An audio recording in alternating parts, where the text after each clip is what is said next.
Hi friends, another story time for you, and today I'm going to read to you a children's book that is actually one of my most prized possessions, the book itself.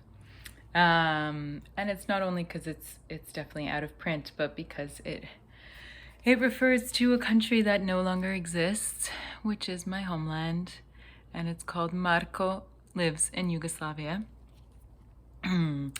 And it's authored by Astrid Lindgren.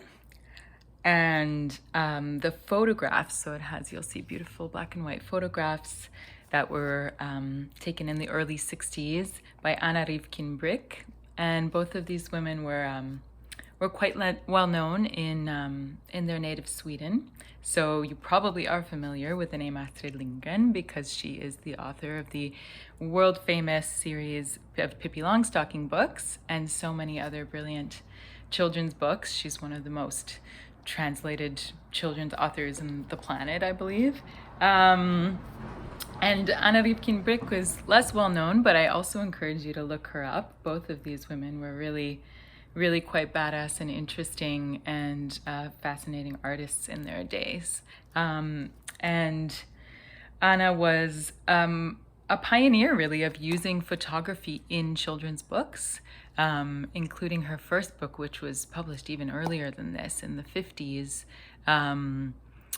which was a book about a little Sami girl, who are the folks indigenous to Sweden, but also all over Northern Europe.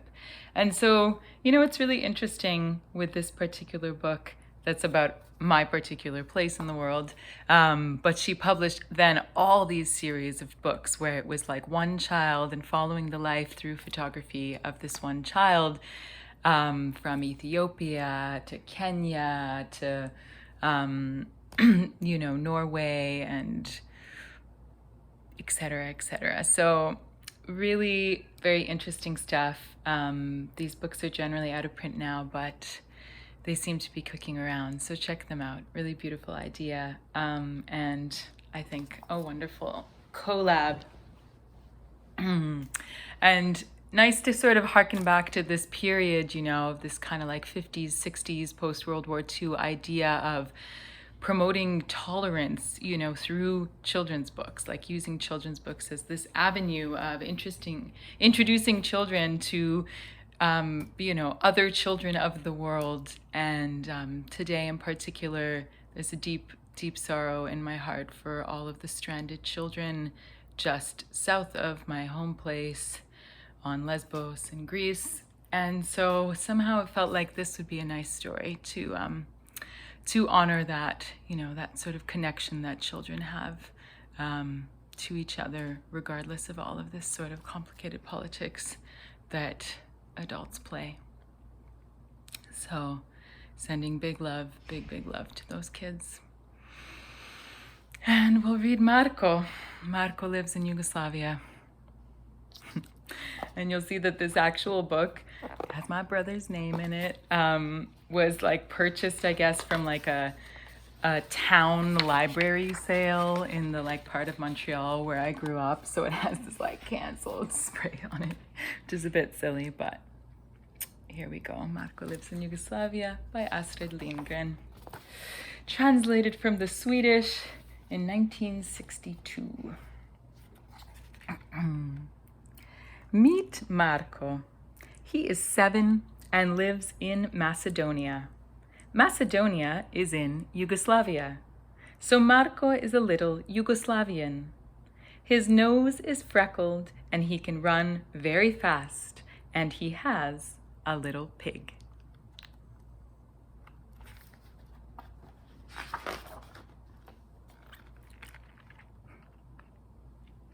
The village where he lives is on a high mountain slope.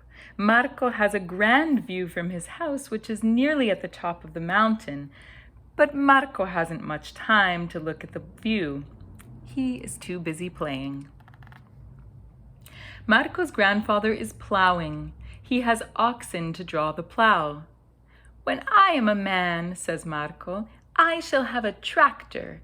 But I won't sell the oxen. I like them too much. And the sheep. And My little pig. Oh, the pig. Guess what happened to him?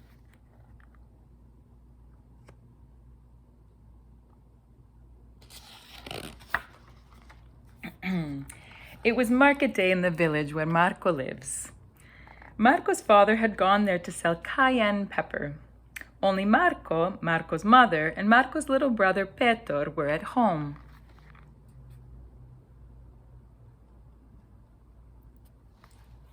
Marko, said Mother, your pig has run away again.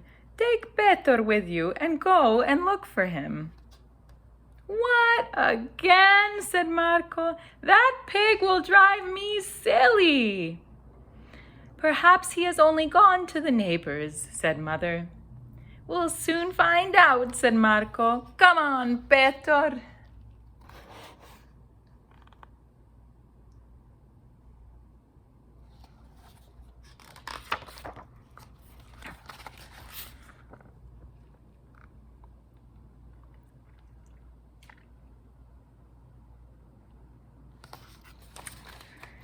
Off went Marko and Petor to find the pig. First they went to the neighbors. There they met a boy they used to play with. His name was Dragi. Have you seen my pig? Asked Marko. A white one? Wondered Dragi. Yes, that's right, said Marko. It has a head, a tail, and 4 legs, hasn't it? Asked Dragi. Don't be silly, said Marko. Have you seen him or not? No, we haven't seen your pig, said Dragi.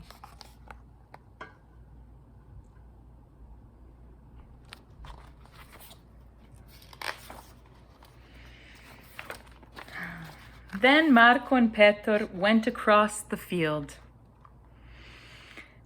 Bero was plowing. Have you seen my pig, Bero? Asked Marko. Yes, I have, said Bero. When? Asked Marko eagerly. Last week, replied Bero. He was here then. Ah, said Marko. Go and ask the Novaks, said Bero.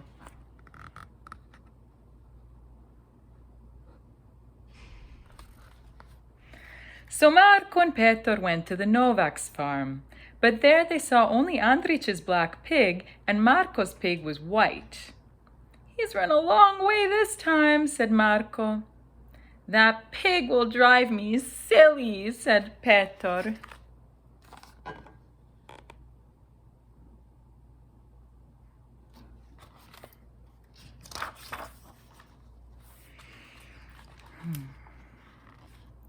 They asked Marlenka too. She was on her way to market to sell wool. No, I haven't seen your pig, said Marlenka. But if I meet him, I'll tell him to go home.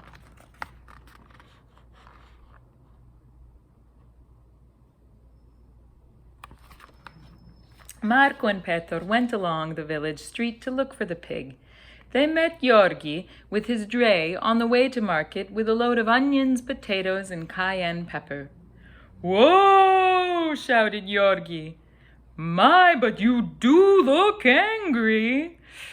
We are angry, said Marko. With my pig. He has run away again. Have you seen him? I've seen lots of pigs, said Georgi. Maybe I've seen yours. Maybe I haven't. How should I know?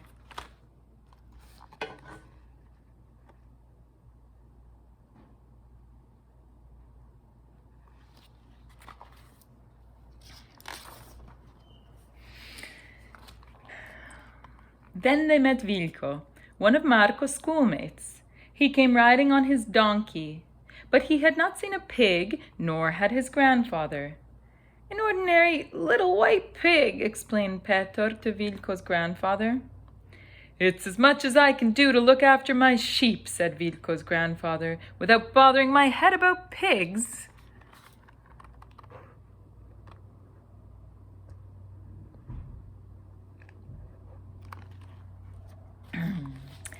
The bus to town was ready to start, so they asked the bus conductor if he had seen Marko's pig. Look inside the bus, the conductor said. Perhaps he wants to go to the movies. Marko and Petor laughed. Someday I shall go to town and to the movies, said Marko.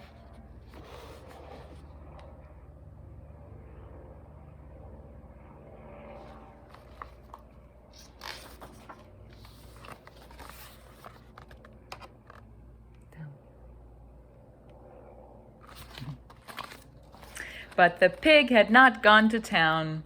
He had only taken a walk over the meadows and was standing quite still by a tree when Marko and Petor found him. You ought to be ashamed of yourself, Marko scolded him. And the pig did look a little bit ashamed, but not too much. Now I'm going to tie you up with a bit of string, said Marko. Then you can't run away again. But he's a nice little pig, said Petor.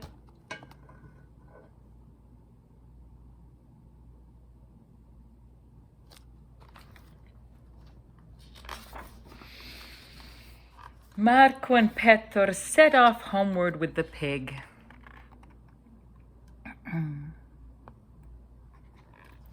But then Danilo and Ivo came along. They were two of Marko's playmates. Hello, Marko, Ivo said. Where's the pig taking you? We're going home with him, said Petor. Not Marko, said Danilo. He's going with us to our secret cave, aren't you, Marko? Look after the pig for a little while, Petor, will you? Said Marko. Just keep a hold of this string. I'll soon be back. And off he went to the secret cave with Ivo and Danilo, leaving Petor alone with the pig.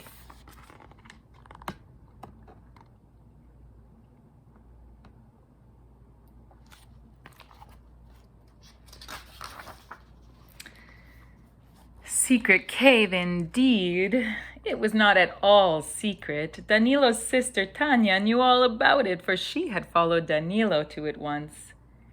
I can show you where it is, said Tanya to Jelena and Ivanka and Maria. Shall we go there?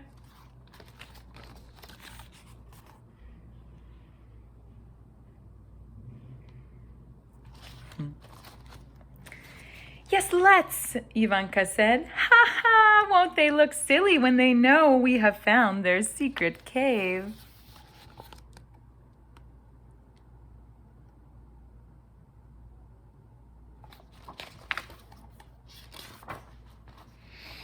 And the girls crept to the cave and were there a long time looking at all the secret things the boys had hidden there. But just as they were leaving the cave, the boys came in. How the girls screamed!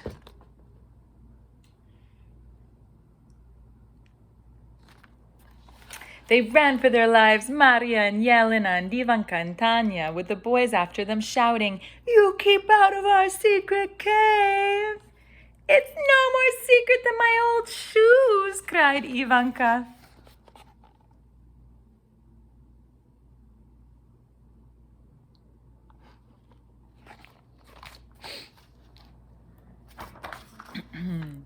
Trajko, the shepherd, who was tending his sheep not far off, laughed when he heard Ivanka. I played in that cave when I was a boy, he said. It was there then, it will always be there, and children will always play in it, I'm sure. It's Trajko and the sheep.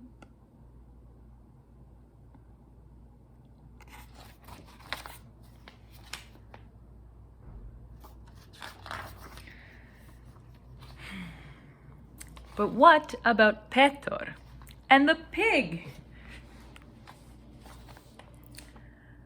What are you thinking about? Asked Petor.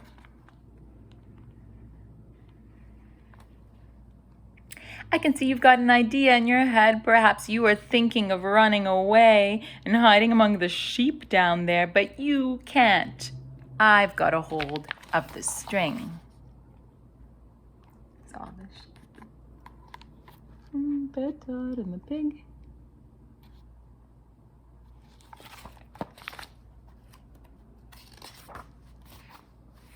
Both Petor and the pig were getting tired of sitting there doing nothing. especially the pig. He tugged at the string. Stop that, Petor said. I know how to look after pigs, and I can be very angry if I have to. You stay here.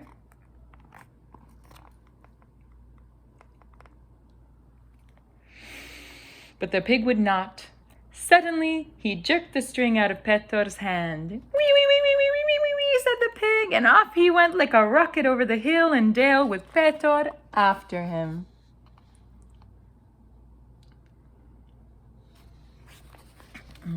But the pig ran faster than Petor and was soon out of sight.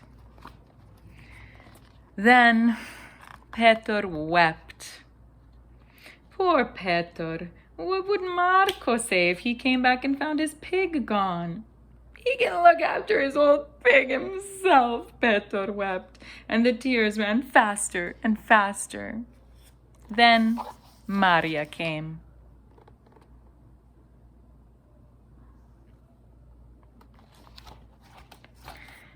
Why are you sitting here crying? She asked.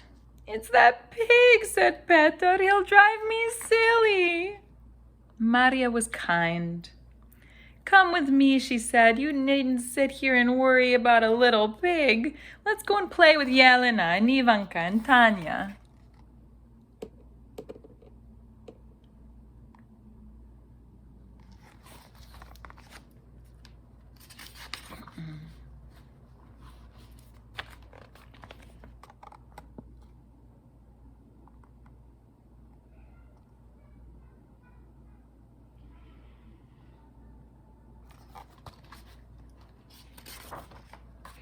But the boys were waiting on the road. Now you have come straight into our arms, Danilo shouted. We've got you now. But the boys were not really angry any longer. They ran after the girls for fun. Here's a prisoner, said Ivo, who had caught Ivanka. What shall we do with her? Tie a bit of string to her leg, cried Marko. That's what I did with my pig. It's the best way.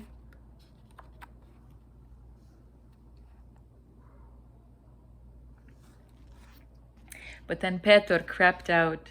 He had hidden when he saw Marko. It's no use tying pigs with string, he said.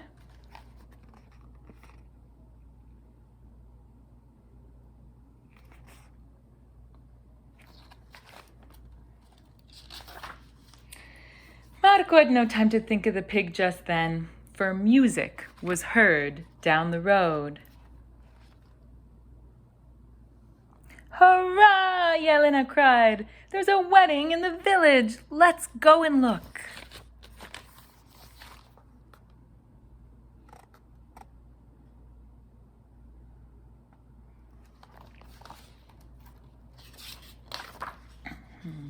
The wedding procession was coming down the village street. Oh, I do like weddings, said Maria. They all have such beautiful clothes.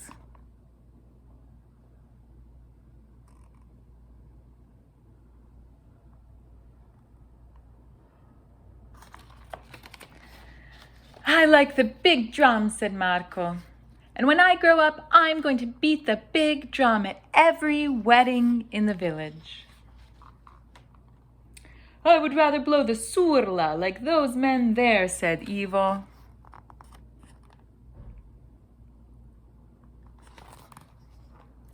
And I'll play the guitar, cried Petor. I don't think it's very hard to play. Just try and see, said one of the girls playing the guitar at the wedding. Both Marko and Petor tried to play.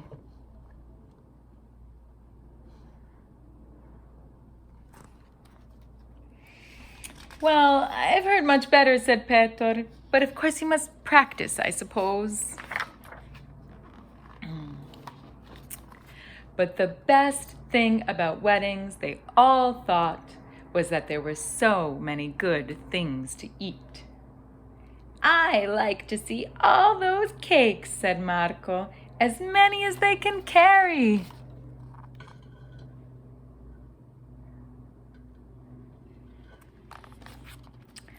And when the mutton is frizzling in the frying pan, you can smell it all over the village, said Danilo. It's wonderful. At my wedding, I shall have a pig roasted whole, Ivanka cried. Then Marko remembered his pig.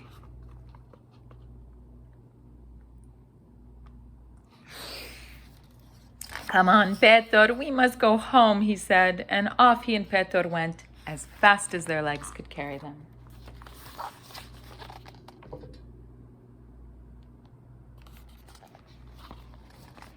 When they were nearly home, Marko stopped, scratched his head, and said, I don't like going home without the pig. What will Mother say? And we've been away from home all day. Yes, and Father, said Petor, I expect he's at home too. It's nearly night now.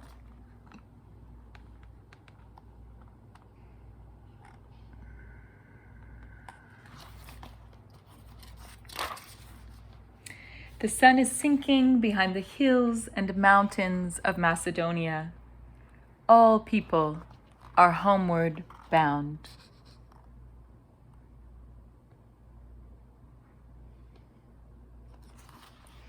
Marko and Petor too, but without the pig. Mama, said Marko, we haven't found my pig.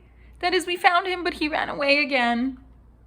The pig, said Mother, came home hours ago. Hurrah, cried Marko. Hurrah, cried Peter.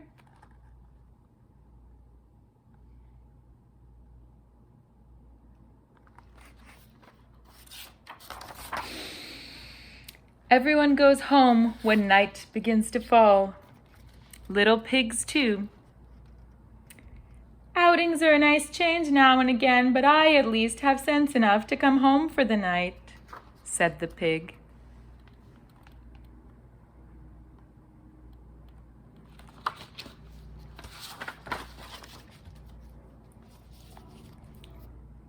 The end.